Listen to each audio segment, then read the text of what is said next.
Hey, welcome back to the CCWSA podcast. I'm Mike Darter in Oklahoma City. Stan Campbell, Oklahoma City. I don't know why I like saying that, I do. It's good to have you back, man. Man, it really is. It's made a big difference having you back. Yes, sir. The CO to be in the city and Yep. in the In office. the office. You've done great things, even with all this. The travel's been great. I'm not gonna lie about that. The travel was awesome. Moving around the world, being that we're all on lockdown right now, moving around was nice. I miss it. Dude, this But this there's is nothing like home. insane. This time. Yeah, it's a crazy time. It's We just got finished. We just made it past the 25th anniversary of the Oklahoma City bombing. Both Mike and Yeah. I were responders to it. You know, got a cool badge for you. Oh, I should yeah, I have know brought you it should have in. brought that in. Yeah. It was it's weird. I went down there Sunday. Oh, did you? I went down there, did some photography. Of course, everything was shut off, but it was really weird because I was thinking about Mahalik and Franny and those guys Yeah. that well, both Mark and Luke were both two of the main witnesses in that Yeah, because they were inside the in building, that right? trial. Luke was, yeah. Yeah, that's crazy. But I thought about them, and it was just really weird.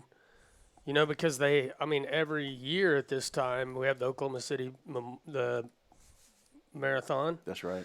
We have the. That was shut down. Everything's shut down. Yeah, it's Yeah. just weird, and it was weird being My down birthday, same birthday day, got was shut shut down. down. there. Yeah. So yeah, it was weird. It was very Yeah. weird, and this whole time is weird. The one thing about it, though, we have we've seen, and our guest today is going to talk about this, but we've seen more. Activity. We've seen an explosion in the firearms industry, which is good, and absolutely. I think we have a lot of people. I think let's go ahead and bring Larry in. Larry Vickers is with us today. That's right. If you don't know who Larry is, I don't know. You've been under a rock, I guess, if you're in the firearms industry. But we do have a lot of new people that That's are new right. to firearms. So we're going to And- introduce them. Yeah, and let him introduce himself, and we're going to talk about this because we were talking about it earlier. It's just people. I don't know that we're ever going to, in the past, over the past 10, 15 years, there's been a big battle of the firearms Second Amendment. I don't know if we're ever going to have that again, which is what I'd like to talk to Larry about.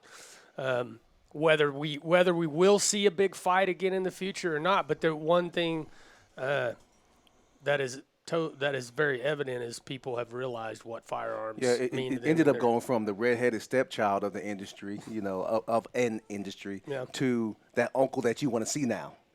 So it's kind of like, it's brand new to a lot of people. But Lav, let's start off before we get into the topic. Tell us a little something about yourself. Like, we know all about you, love you, but tell the new people about who you are and what you're about. Well, you know, heavily involved in the firearms industry, as you guys know. Have a YouTube channel, Vickers Tactical YouTube channel. I've got a branding of parts and accessories under the Vickers Tactical name with Tango Down and Wilson Combat and Blue Force Gear. Brand ambassador for a number of companies like Bravo Company, CCW Safe. Long career in special operations in U.S. Army Special Operations. I was in Delta Force for 15 years.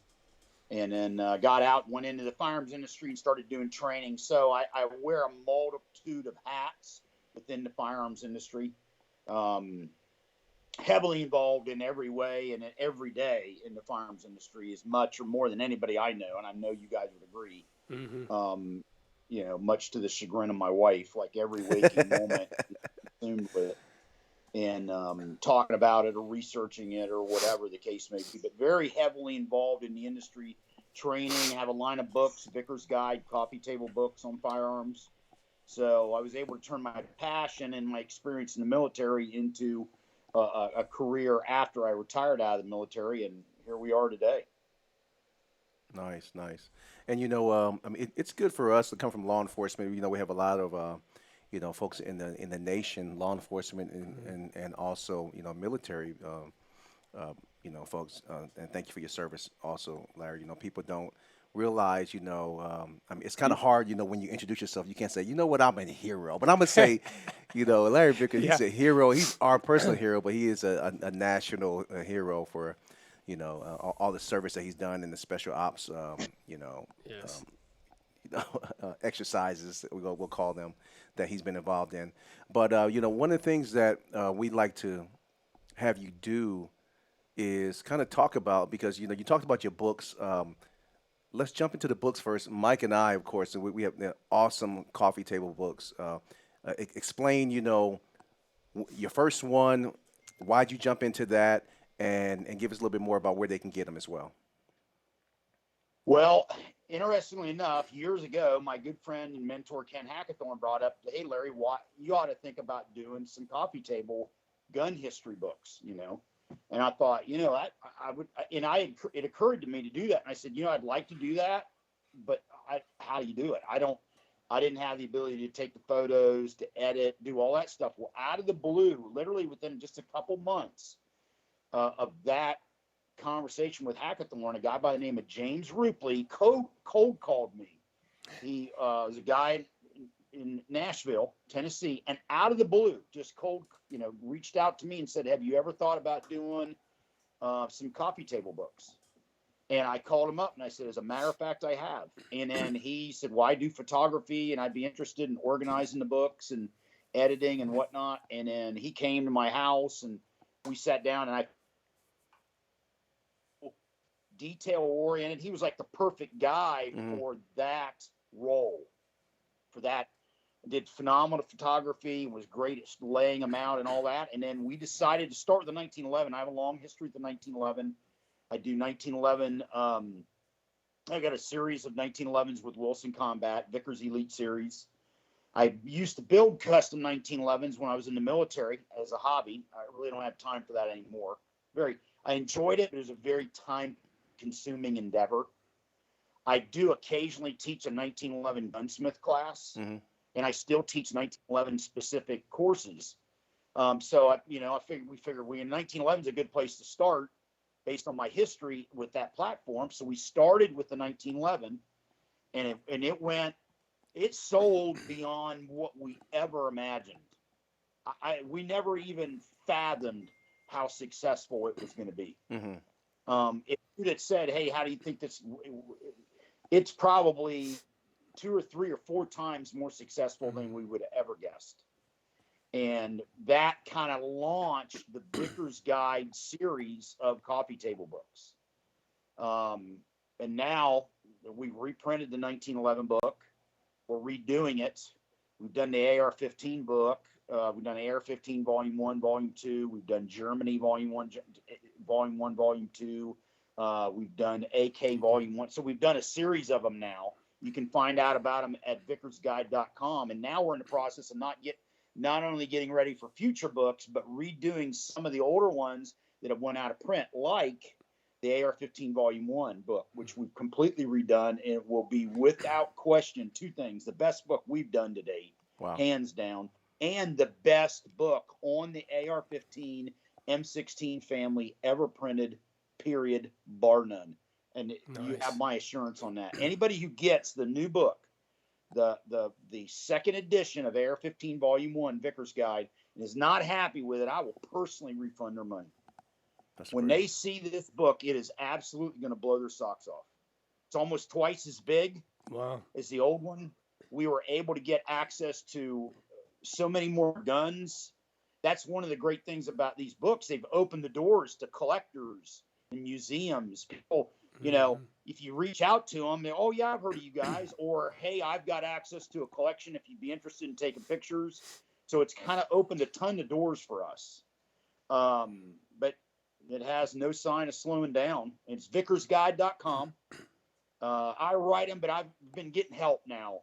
I mean, we've been tapping into other subject matter experts in the industry, guys who are really dialed in on certain firearms or aspects of firearms, to get their input. And the books have really benefited from it. It's not just me talking about one particular firearm. I'm getting input from all different kinds of people to make the book even better. That's awesome. Nice. And these books are beautiful.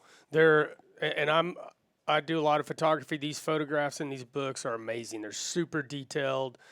They're awesome books. Are all of them still available?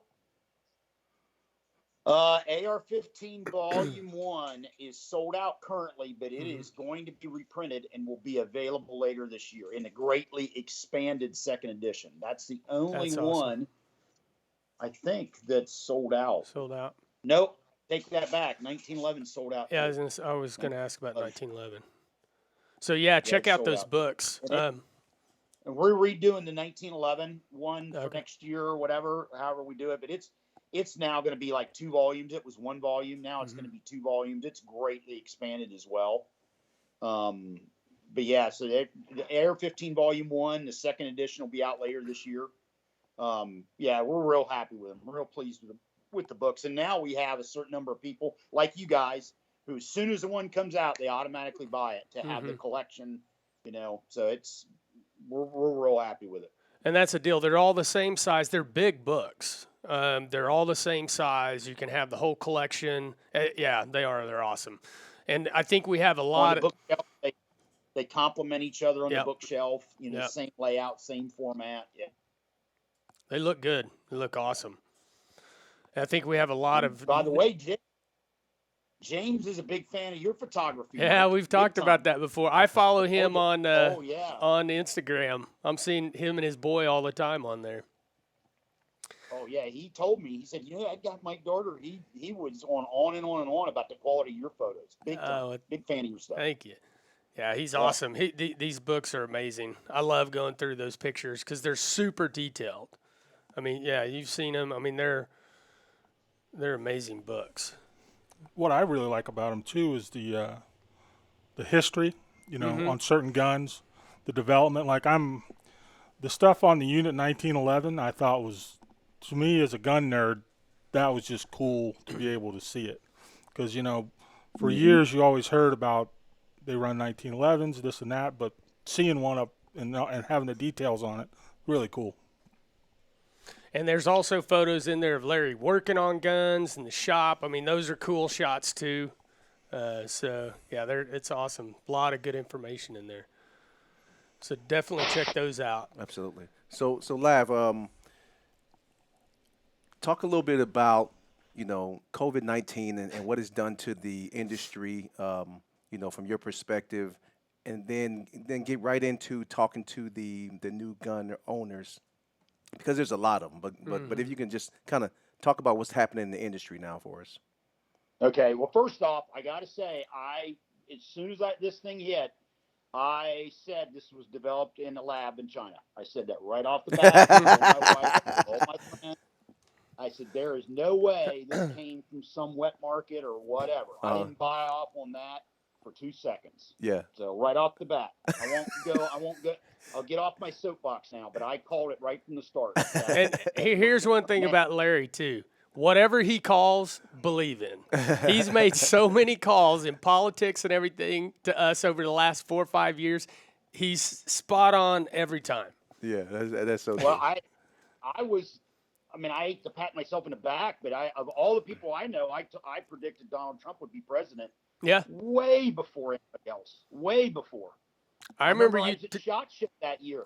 Yep. I told my film crew. Yeah, nobody believed you. Donald Trump's coming. They thought I was nuts. That was months before the Republican primary. We're talking almost a year, the better part of a year before the election. And I said, I'm telling you, Donald Trump's going to be president. I knew it. As soon as this virus thing hit, I knew it was cooked up in a lab. I knew it. But you know what? I don't want to get on off on a tangent, but this is the wife calling him, make sure she doesn't try to ring back in here.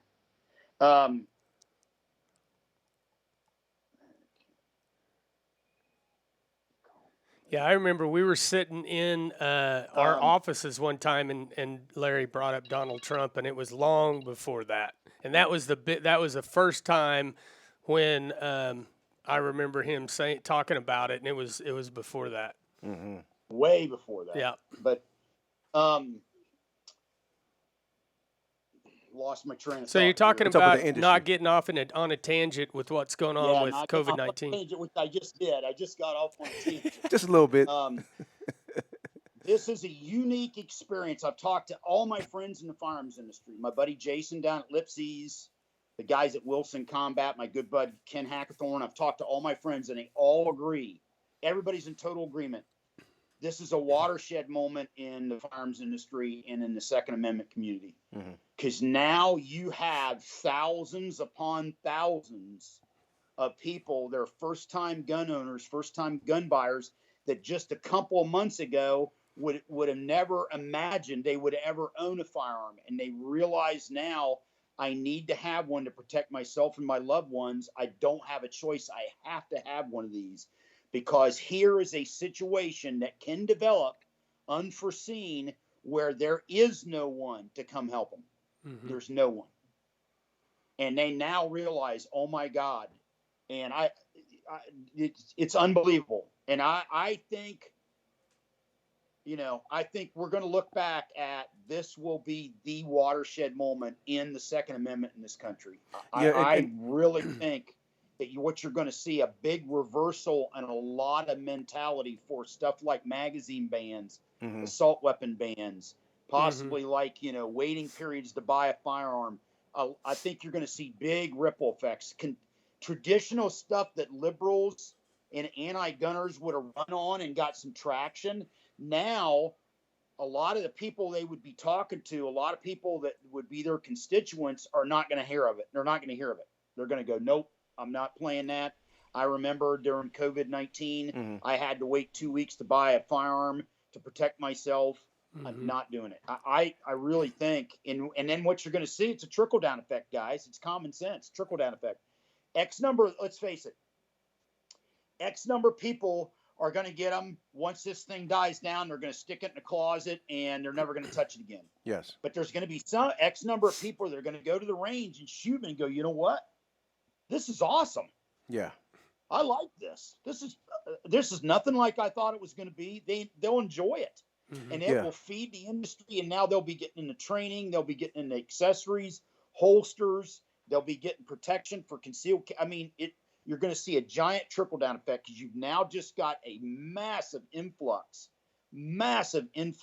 of new gun buyers, first-time gun buyers. That's right. And then when you think about it too, if you look at what is going on in the news, you can still find that a lot of people are taking advantage, and I'm talking about bad people are taking advantage of the situation, in which, I mean, there's been people that's had COVID masks on already that have done bank robberies.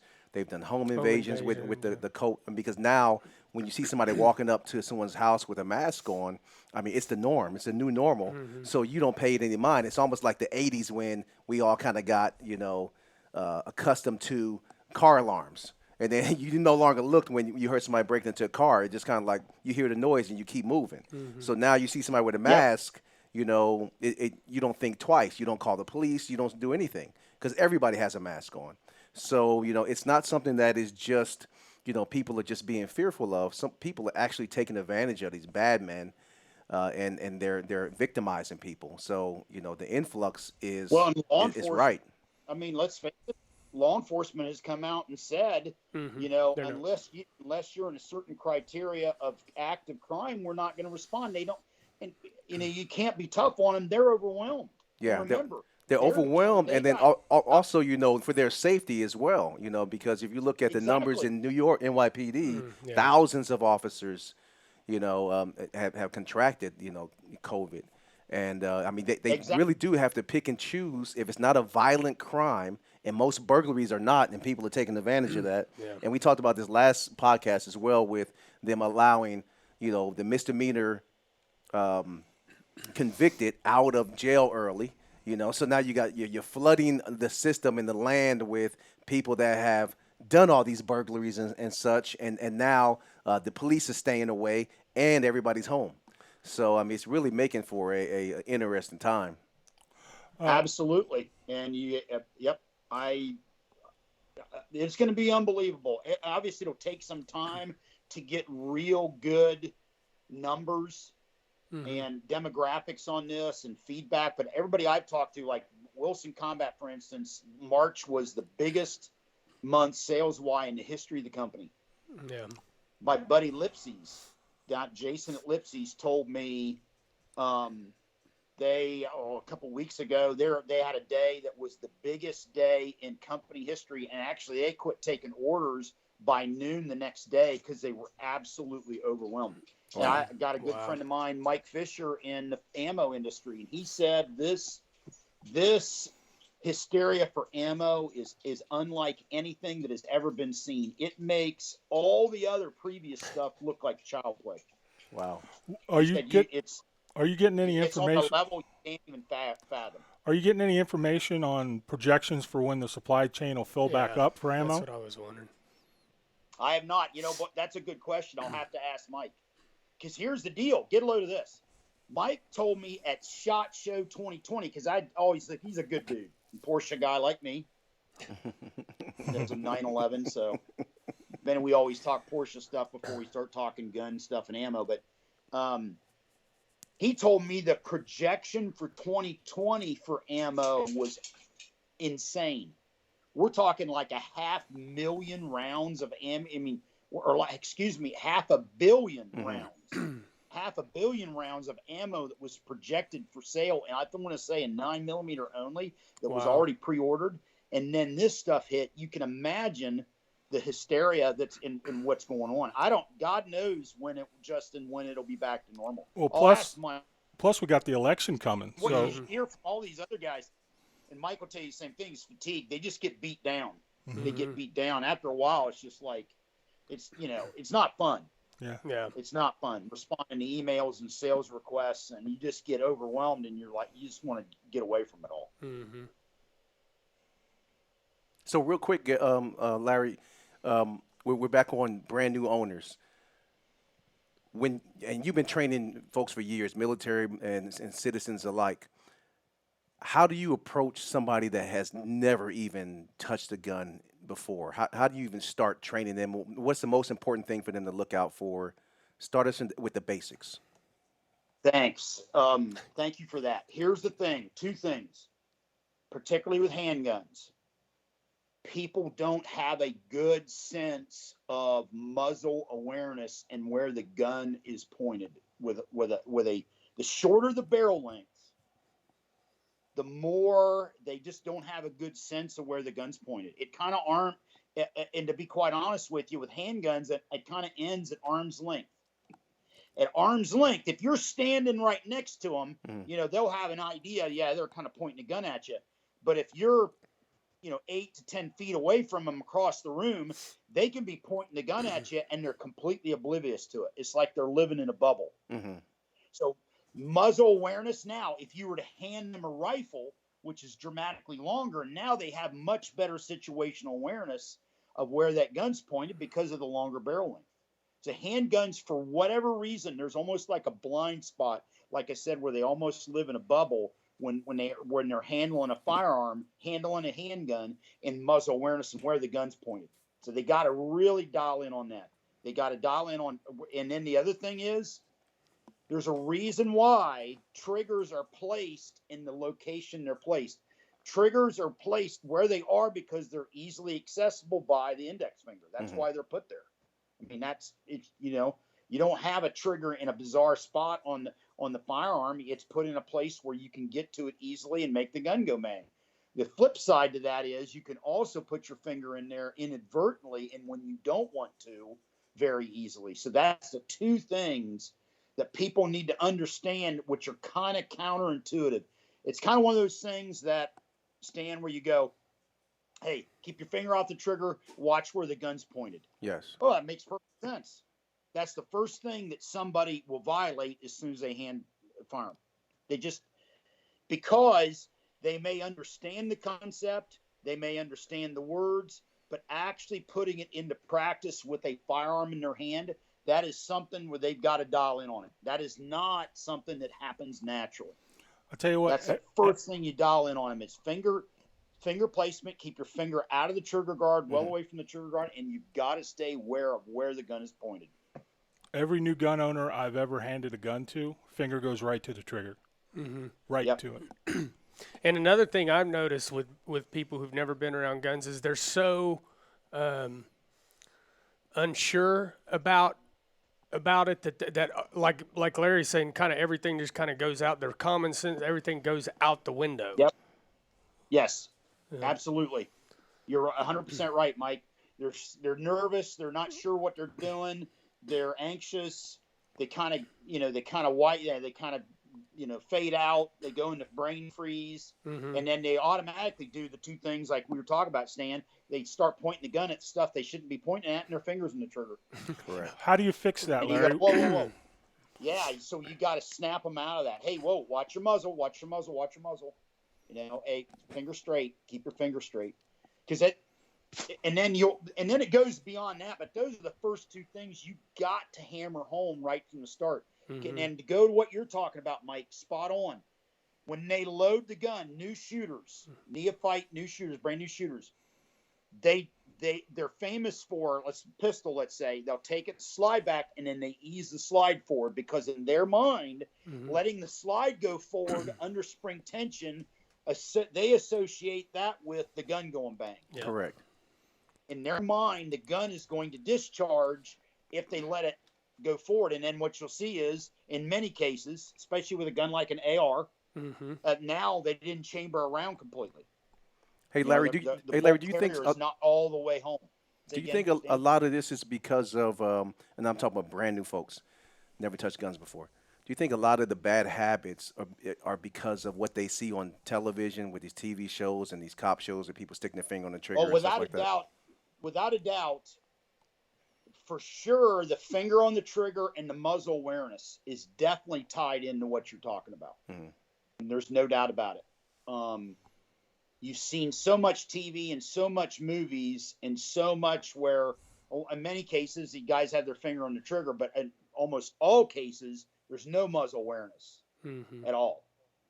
And that is no doubt subconsciously fed into this. Yeah, it's certainly not helped things. It's only made it worse. I think, thank God, and even television has started to lean on people in your industry to give them, some guidance, even when they shoot. I have family that's in the industry in reference to shooting movies and such. My sister's done several shows in which she's played an NYPD officer or a detective, and they have experts come in, police and military, to show them. So they got away from what they used to do, which was pointing the gun up and toward the ceiling, and all kinds of crazy ways of holding the weapon.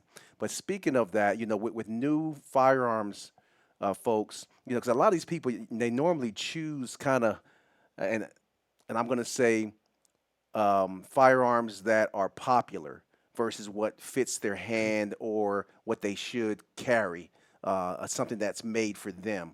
What's your suggestion on someone that's done that? They purchased the weapon already, and now they haven't even made it to the range yet. How do they know this is the right gun for them? Well, good question. That's a real good question, Stan, because here's what I routinely see. People are going to carry this gun concealed, especially females, right? They may have it in a purse or wherever. And they're like, well, okay, you need a small gun. Yeah. And they'll go get something small. Here's the problem. That small guns are much more difficult to shoot. They're much more difficult to shoot. You have a shorter sight radius. The trigger pull is basically the same weight as a larger firearm, but the actual weight of the weapon is less. So now your mechanical disadvantage is greater. So let's say you have a 5-pound trigger and the gun's lighter. So now you're pulling a 5-pound trigger on a lighter gun. So you're at a mechanical leverage disadvantage. And the analogy I like to make to people is, it's like when you learn to drive. They don't put you in a Lamborghini when you learn to drive for the first time. Or, you know what I mean? You go in a Ford F-150, you go in or you learn to ride a bike. You don't go on a racing bicycle when you learn to ride a bike. It's the same thing with these firearms. You want to take and learn the basics on a standard size, duty size firearm. Glock 19, Glock 17, SIG P320, Smith & Wesson M&P, those standard size, duty size guns. That's where you want to start and learn the basics. And then you look at your Glock 43s and your SIG P365s and stuff like that. After you've got a handle on the basics, remember, it's a lifelong quest to master it. I'm just talking about you got an understanding of the basics before I'm going to grab the gun that I'm going to carry, my P365 that I'm going to carry, which now is more difficult to shoot. Mm-hmm. The fundamentals are all the same. They're just more difficult to apply. That is super common. I'll see females show up to classes and, well, this is the gun I'm going to carry. And it's like, yeah, but right now it's not the gun you need to be learning to shoot on. Got you. Very common. Another one, real common. And I'm convinced this goes back to manufacturers giving incentives to gun shops, like kickbacks, rebates, incentives, or whatever, is you'll see people show up with double action, single action pistols, new shooters. Explain what that is And real I'm quick like, before you jump in. Okay, double action, single action pistol, SIG 226, Beretta M9, HK USP. So what the first shot is a long double action to the double action trigger pull. So the hammer comes back and fires, and then once the slide cycles, now the hammer's cocked, and then you have a much shorter trigger pull, much lighter trigger pull in single action. So we call them DASA guns, double action, single action guns. And they started with the Walther P38 of World War II fame. German service pistol, Walther P38 was the original double action, single action service pistol. There was other ones they had, like the PPK and whatnot, were small guns, but I'm talking about a service pistol was the P38. And that long double action trigger pull, that 12, 13, 14-pound trigger pull, is meant as a mechanical safety. So if a guy has his finger on the trigger, you don't have to worry about him having an accidental discharge because he has a 14-pound trigger pull to overcome. Well, we went through a period of time in law enforcement and obviously U.S. military where they carried this and they had a double action, single action pistol like the M9, and that long double action trigger pull is a mechanical safety. Now, we really don't need them. We realize now, wait a minute, we can train guys to keep their finger off the trigger. And since we've done that now, that long double action trigger pull is no longer an advantage. It's actually a big disadvantage. So they've really, really faded in the industry. I mean, sales of them are down. They've just faded dramatically. And what you see is guns like the Glock or the SIG P320 or the HK VP9 or the Smith & Wesson M&P, which are striker fired, that have essentially the same trigger pull, the exact same trigger pull every shot. They now dominate. They absolutely dominate. And so when you see new shooters show up to a class and they're shooting a double action, single action pistol, and you go up to them and, hey, did somebody at the gun shop recommend? Yeah, a guy told me this is what I needed. And I know exactly what it is. There's no doubt about it. They're getting a rebate. They're getting a sales kickback.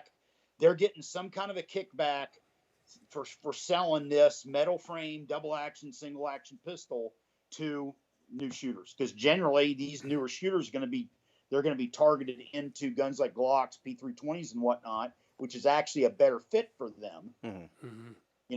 Versus that double action, single action pistol. Now, when you see somebody who's been shooting them a long time and whatnot, and you go up to them and ask them, and you go, hey, I was in the Navy, and this is what I carried, or this is what I carried in the Army, and go, got it. Or hey, I was, when I was, a police officer, we carried this, got it, no problem. But newer shooters, there are two things you see. They're showing up with small guns that are difficult to shoot because the theory is, well, this is what I'm going to be carrying. This is what I need to learn to shoot on. And actually, that's misguided. Yeah, you may be carrying that, but you need to learn the basics on a bigger, easier to shoot pistol. And then your double action, single action guns are being sold to newer shooters inappropriately. It's the wrong gun for them. In most cases, they struggle tremendously with the double action trigger pull. They really struggle. And inevitably, what will end up happening, they realize by the end of the class, they need a different gun, or somebody will loan them a different gun to get through the class. What's your opinion on, because Mike and I talk about often, visualization techniques and also dry firing. What's your opinion on training with the firearm before you put bullets in it? Oh, great idea. In Delta, when we started out, guys would do hours upon hours of dry fire before they ever went out on the range and fired a live round. Anything that is mechanics related, your draw, your reload, your malfunction drills, any of that stuff that's related to mechanics, and the actual firing of the shot is secondary. Not that it's not important. It's important. But you go, hey, I'm trying to focus on the draw stroke now, or I'm trying to focus on the reload right now. Anytime that the mechanics are the thing that is your primary focus, you'll actually get just as much out of dry firing it as you will doing it with live fire. Awesome. You can dry fire it with no dummy rounds, or you can live fire or dry fire it with dummy rounds, like reloads and stuff. You can dry fire with dummy rounds, and you'll get just as much out of it because you're focusing on the mechanics. You're not focusing on the shooting. And actually, the shooting in some cases, especially for newer shooters, can kind of muddy the waters. Yes. One, a lot of them are kind of startled with the gun going off. Two, you see, okay, let's say I do a draw stroke, and it's a good draw, but I shoot a bad shot. Well, you'll be thinking about the bad shot. You won't be thinking about the draw stroke. So anything that's related to mechanics, you're better off. You'll get just as much out of it dry firing it as you will with live fire. Absolutely. Is there anything you recommend for people if they're going to dry fire? Like when Stan and I used to do like entry training stuff with the police department, we would always come in, unload it, put a like the yellow tape in, close it. Is there something you recommend if people are going to do that at home to make sure to let them know that's not loaded, or do they make something for? Yeah, that's a real good question. Because there's horror stories. Here's what I would say. Designated dry fire area and make sure there's no ammo in that room at all, and no ammo ever goes in that area. Nice. Ever, period. The designated dry fire area. It might be your garage, whatever, your shop, whatever. But you never, ever have ammo in there. And have a definitive start time and a definitive stop time. Because notoriously what happens, this is what happens, many cases of it, guys will dry fire whatnot, then they'll top the gun off, put it back in the holster, they'll go about what they're doing, and they'll like re-enter the dry fire zone. Now the gun's loaded, and they decide they're going to make one more presentation, boom, fire off the shot. That happened to Ken Hackathorn. Wow. Exact same thing happened to Ken Hackathorn. Yeah, absolutely. You need to make it a start and stop. It's definitive. And in the dry fire zone, there's never allowed any ammo at all. I love that. Yeah. So that's the area you dry fire. There's no ammo ever goes there. And you start your dry fire session and you end your dry fire session, and that's it. Because there's many people have like, oh, hey, I'm going to get one more draw stroke in. Boom, the gun goes off. There was actually a case here in Oklahoma City. It was years ago, but it was a guy at Tinker got a gun, and he took it home, and he lived in an apartment. I think Gary was talking about it. Gary may have even worked it, but he unloaded it, was dry firing it, loaded it, put it up on the fridge or something, came back later, grabbed it, boom, went through the neighbor's apartment, and there was a lady that lived next door to him, and he didn't do anything, he's like, oh crap. Well, like the next day, the maintenance guy said, hey, have you seen so-and-so? And they went to her apartment, she's dead. Oh, that's and terrible. he ended up Whoa. Yeah, he ended up doing time. He was a serviceman. I think he was at the Tinker Air Force Base. Yeah, I think what eventually happened was they turned it over to the military, so he got tried there somehow. But I think Gary had worked that. So I like that, what you're saying about the time. You just put a time on it and do that, because it's so, even if you have, some kind of visible, I mean, it just.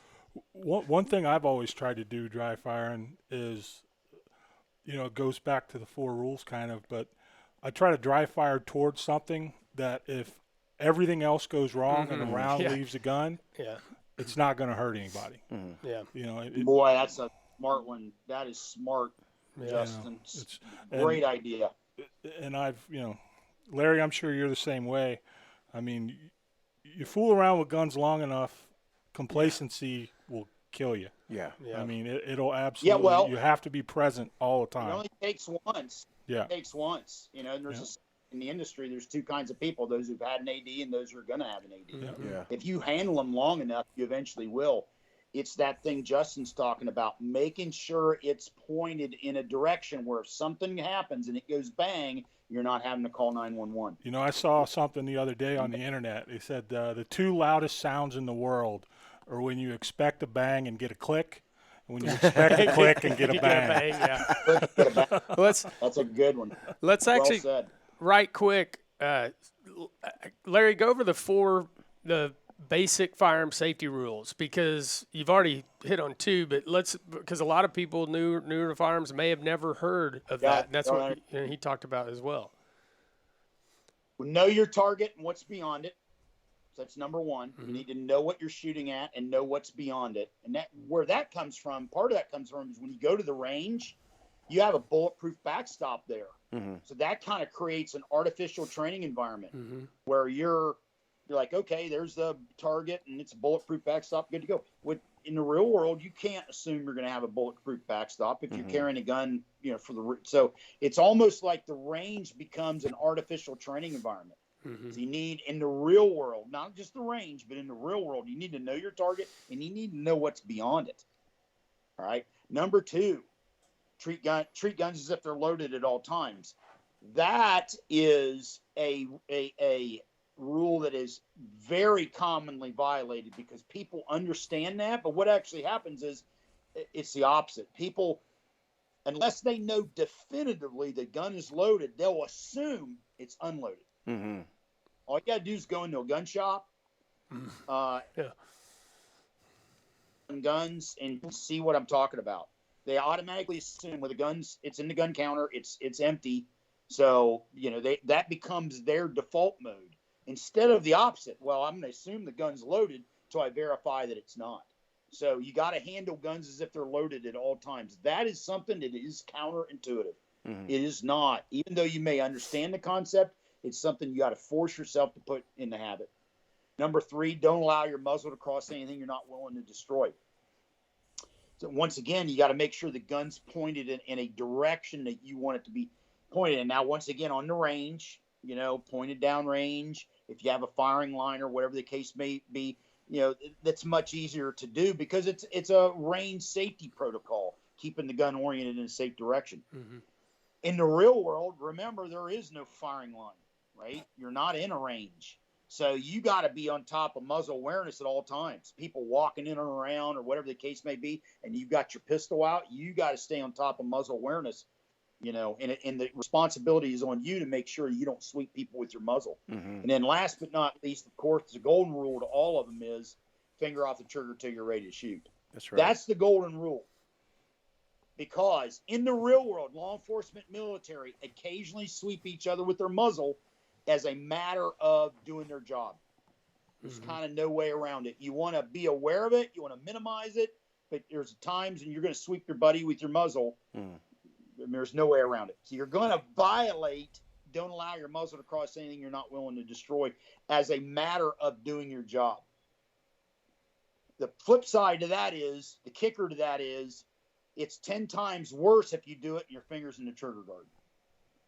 What saves the day is finger well away from the trigger guard until you're ready to shoot, until you've identified your target and you're ready to shoot. So that is, of the four safety rules, know your target, what's beyond it, treat all guns as if they're loaded, muzzle awareness at all times, and finger off the trigger till you're ready to shoot. That last one is the golden rule. That is the one that will save your bacon in case one of the others kind of falls down on you. That's one of the beauties of the four rules, that you can break any one of them and come out okay. If you have your finger on the trigger and you let a round go, but your muzzle's pointed somewhere that it doesn't matter and there's no target there, you'll survive. You'll be embarrassed and you may have to pay for something, but nobody will get hurt. Yeah. But if you ever break two of those rules at the same time, any two, that's when bad things happen. That's right. Well, that's right.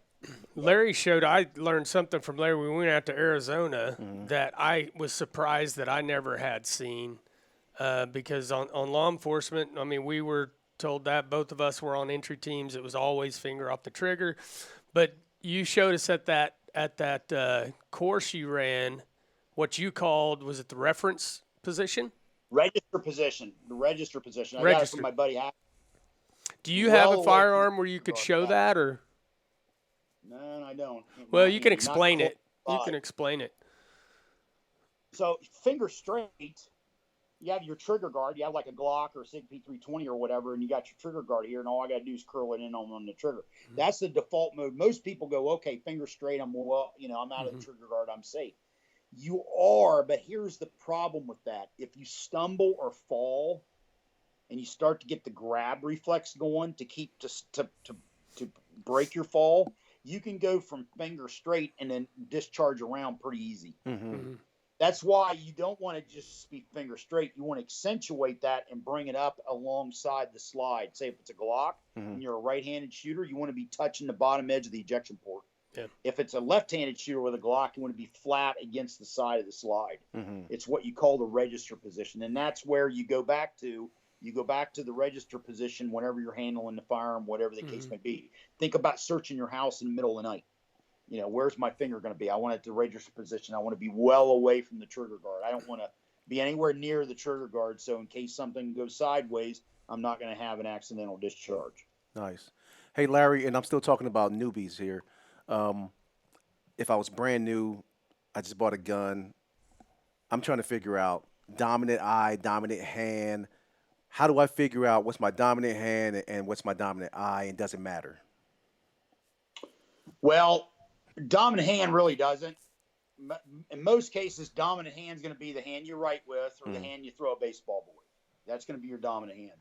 The dominant eye, the good thing about a handgun is, see, with a pistol, I have leeway left and right with my head and my hand. So if I got to tilt the gun a little bit to the left to line up my left eye, my right hand, I can. If I got to tilt it a little bit to the left to line up my right eye and my left hand, I can. So I've got this leeway, a little bit of leeway either way, so it's no big deal. For instance, I shoot a pistol right-handed and left eye. No biggie. Now, long gun's a different story.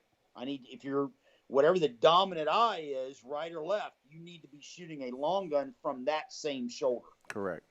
So you're not trying to lean over and line up your other eye with your sight. So dominant hand, what dictates what shoulder you fire your long gun from is where your dominant eye is. Yes. With a pistol, it's no problem because you've got that leeway. I mean, you've got the ability to move your head side to side. The way you figure out dominant eye, there's many different ways. One of my favorites is you take a circle like this at arm's length, right? And keep one eye, just keep both eyes open and bring that circle back to your eye. And the eye you bring it back to is your dominant eye. Oh, that's one of my favorites. Yeah. Yes. Yeah. I think ours used to be point your finger into the corner. You can do the exact same thing pointing to. You can do the exact same pointing.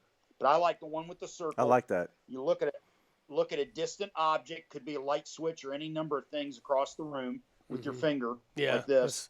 Put it out, and then keep it in focus as you bring that circle back. Now, don't do this stuff to line it up. You're defeating the whole exercise. Keep your head stationary. Yes. Right, and bring that circle back to your eye, and that's your dominant eye. Yeah, like when I was on the tactical squad, we, I too was, right hand strong, left eye dominant. So I shoot my pistol that way. My AR I would shoot left hand, left eye. But then my bolt gun I would shoot right hand, right eye. Because I have more time just to line it up and to be more precise.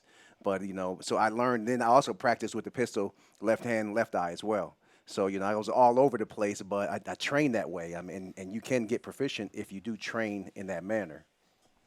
Well, we're two things. Eyesight is dominant.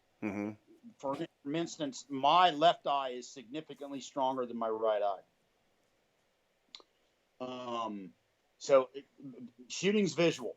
That's right. It's all visual. It's visual. So whatever allows you to see the best shooting, that's what rules the day. That's right. So if you can go, well, I've met many people. Well, I'm right-handed. I'm so used to doing everything right-handed, and I want to use my right eye. It's time out, man. This is a different animal. Yeah. This is about vision. And if your left eye is dominant and it's significantly stronger than your right eye, you got to start doing stuff with your left eye. Period. End of story. That's right. So that's what I tell everybody. Where you get by that, Stan, is when you run into people who have good vision with both eyes. Yeah, that's me. And yeah, if they have good vision with both eyes and one just happens to be dominant over the other, you can get by with what you're talking about. Mm-hmm. Where it falls down is when one eye is dramatically stronger than the other, and they're trying to fight that dominancy because they're being right-handed or left-handed. That's where it falls down. That's right. Hey, and just to change channels a little bit, and we're still talking to new people, and sorry for all of you who just love Larry for being, high speed, but we got to break this down for everybody that's brand new. But let's talk about two things. I want to talk about home storage, because you have a lot of weapons, but now they may have just one, and this is their first time, how to store my weapon at home. And then I also want you to talk about what me and Mike bring up often, which is de-escalation and avoidance, and also, when shooting as a last resort. So can you talk about those topics? Yeah. Two things. You need to look, if you live by yourself, you're by yourself, storage of the firearm, that's a different, situation than if you're living with your family. You got your wife there and your kids and whatnot, and that's a totally different situation. One thing you want to look at is you want to be able to get to the firearm, obviously when you need it, and be able to put it into action, so you don't have ammo in one room and the guns in another. But you also don't want to make it easy if you got, a 7-year-old or an 8-year-old. It's easy for them to connect the dots and make the gun go bang. You don't want that easier. So there are things out there, for instance, something as simple as a chamber flag. Mm-hmm. You could have a chamber flag sticking out of your gun, something that you could literally grab and pull out of the chamber, rack around in the chamber, and you're ready to go. Whereas a kid, it's not something that's feasible for them. Or if let's say you have an AR, you have a chamber flag and you even have a magazine in a buttstock pouch. So you take the chamber flag out, take the magazine in, rack it, and you're ready to go. Mm-hmm. So try to strike a good balance of having the gun accessible but stored in a way that's safe in case the 6 or 7 or 8-year-old come across it. So that's stuff you need to look at. You can certainly go down the route of having locks on it and all that kind of stuff. There's a number of different ways there. You got to balance that out with, okay, what's the chances of me being broken into and I need to get to this gun quick? If it's something that I got to get to fast, you can make the gun cumbersome to employ. Mm-hmm. You just got to think through that process. And really, a lot of it boils down to your situation at home. Whether you live by yourself, you live with your wife, you live with, with your kids, whatnot, you got to really take a hard look at what you got.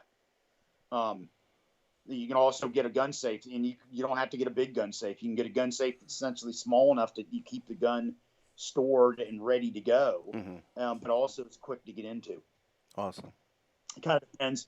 And then on top of that, de-escalation, guys, in my mind, and you guys can certainly chime in on this, if you're in a home invasion type situation, you grab your gun, somebody's come into your house in the middle of the night, that is a different situation than Walmart parking lot and somebody's coming up to you, harassing you, want your wallet. Mm-hmm.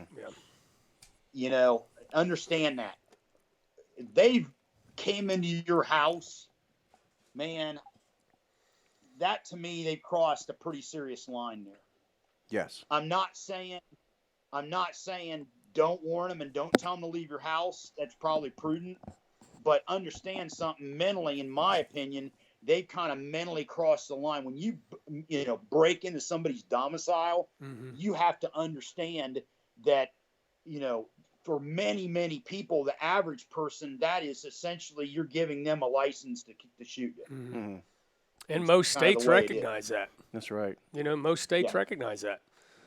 And then sorry about that too, Lav. And I actually meant because we already know home invasion is a different story than concealed carry. Now, one of the good things about COVID is that this is for the first time because we've been beaten to everybody, for the past for a couple of years now.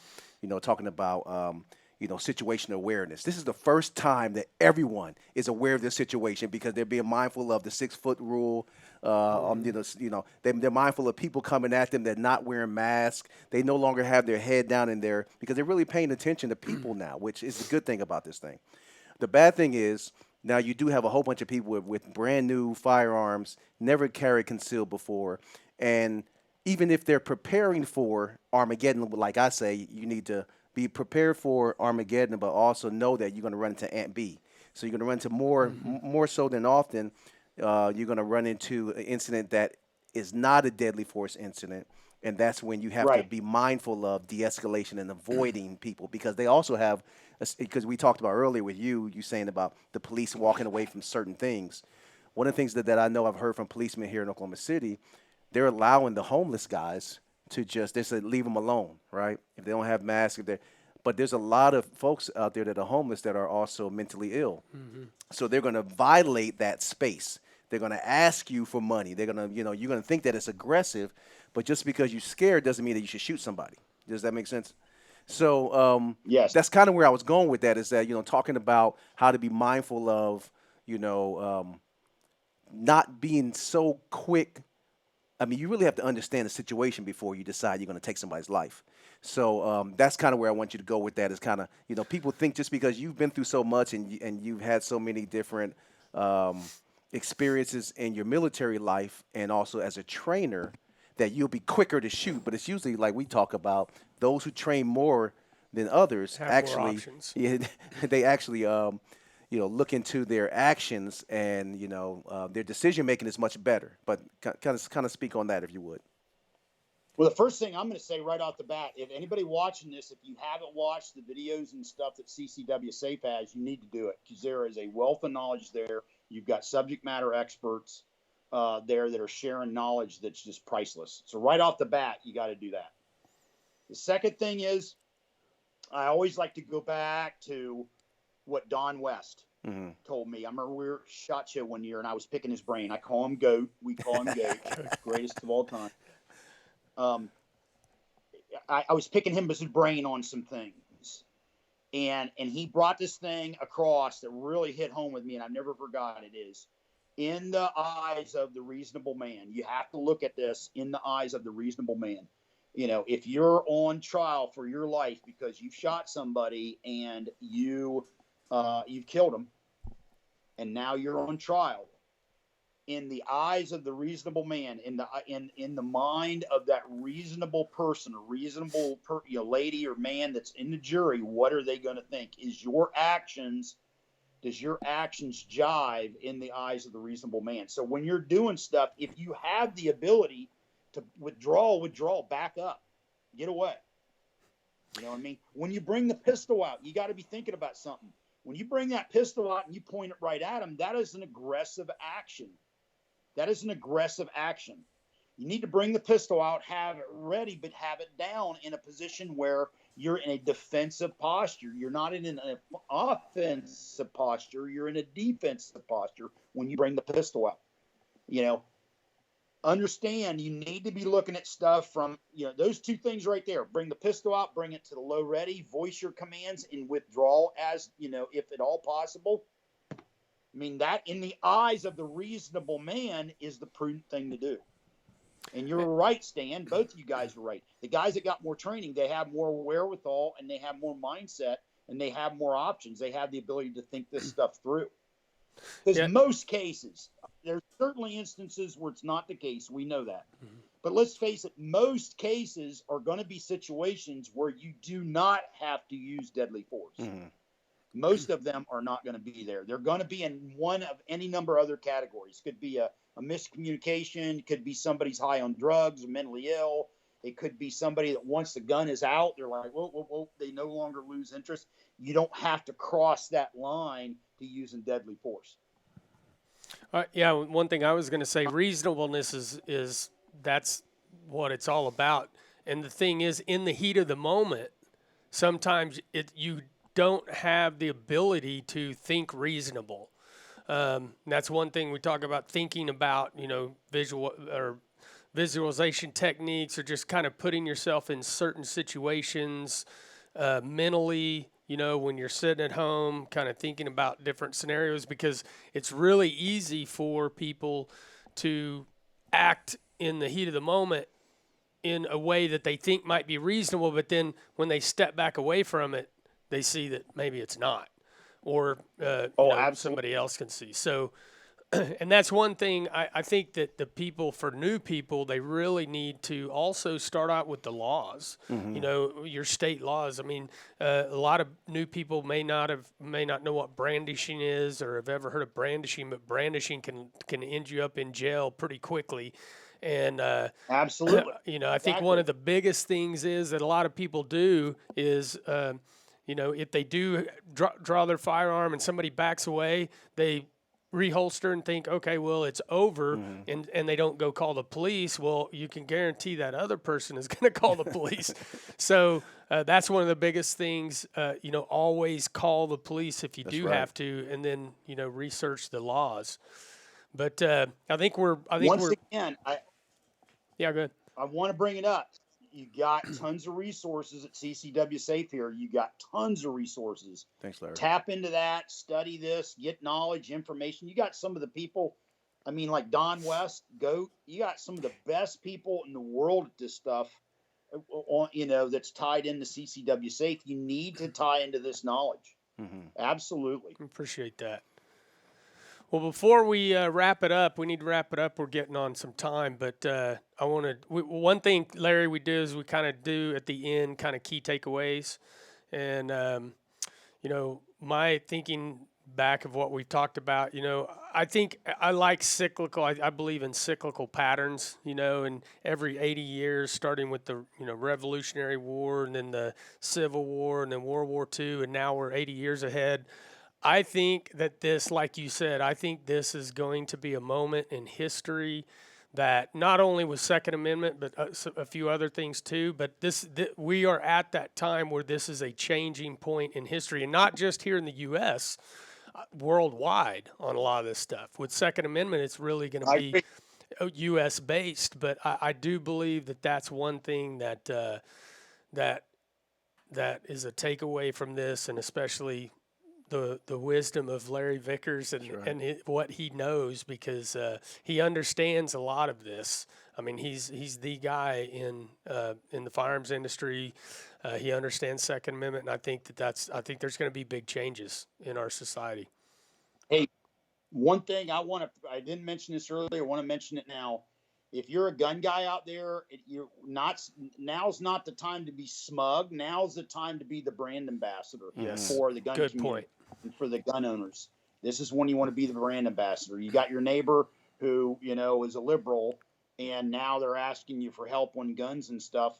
Help them out. Yeah. Because, that's awesome. Now's the time. You don't want to be smug. You don't want to be arrogant. You want to be that brand ambassador, because these people are now realizing they're kind of getting that light bulb moment that you got a long time ago. Now they're getting it. Mm-hmm. And then for me, my I'm gonna call it my takeaway, but I'm gonna put it all together, which is if you're brand new to firearms, you gotta go to the basics. So find some instructors online, like Larry Vickers and some others, and start at the basics. Don't jump ahead, think that you're gonna be automatically tactical. Think about the basics, get the basics down right. Don't put any bullets into that gun unless you're ready. So your mindset has to be right, and you need to do your dry fire exercises with what Larry said was awesome, which is to find you a dry fire area and don't bring any fire, ammunition into it. But make sure that happens. Make sure you're ready. Don't let your ego get ahead of your experience. Yep. Justin, what you got? That's right. For me, we discussed it, but the the 4 rules of firearm safety. You know, we had a thing when I worked at in industry that safety rules are written in blood. You know, and it's a cliche, of course, but there's a lot of truth to it. And if people will follow those rules, especially like Larry said, you keep the finger off the trigger, the gun is not going to go off. Right. So it's first among equals. But situation, muzzle awareness, finger off the trigger, if people follow those, never have any problems. Yeah. Bingo. Well said. Well, thanks a lot, Larry. Awesome.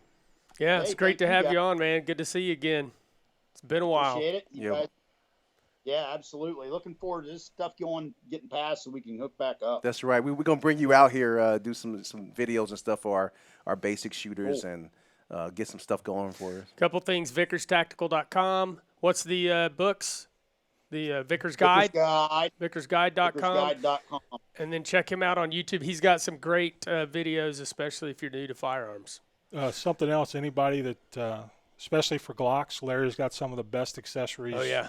out there. Tango down. If it's got Larry's name on it, it's a good part. True that. Thank you, Justin. Get it? Hey, thanks, That's something Lav. I've always strived to do. All right. Have a All good right. Thanks, guys. You guys be safe. Take care. All right. Talk to you later. That was excellent.